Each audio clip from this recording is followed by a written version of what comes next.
Living by the law and keeping it was the only way to get righteousness in the Old Testament. Moses tells us this. So to be seen as righteous by God in the Old Testament, you had to keep his law. And we're told that everybody failed in doing so. Now let's kill a religious cow right now. Most of those 10,000 instructors in Christ that we talked about preached that most of the law was done away with, but parts of it were kept for us to live by, at least meaning the Ten Commandments. It is also preached that God's grace is his power for us to keep his law. That's a bunch of bull.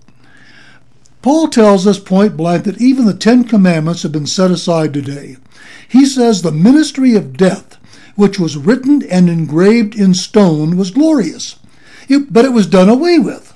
Then he says the New Covenant gospel is many times more glorious.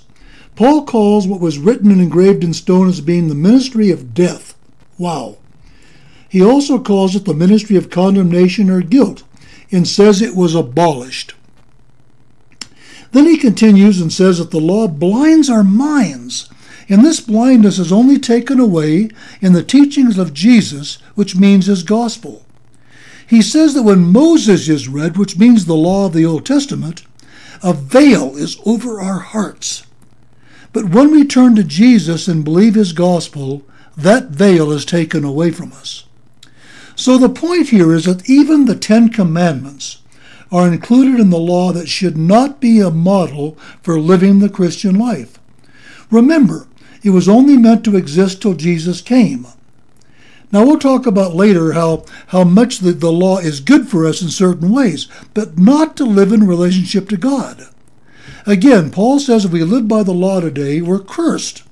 We must be dead to it. We can never be justified in God's sight by living by the law.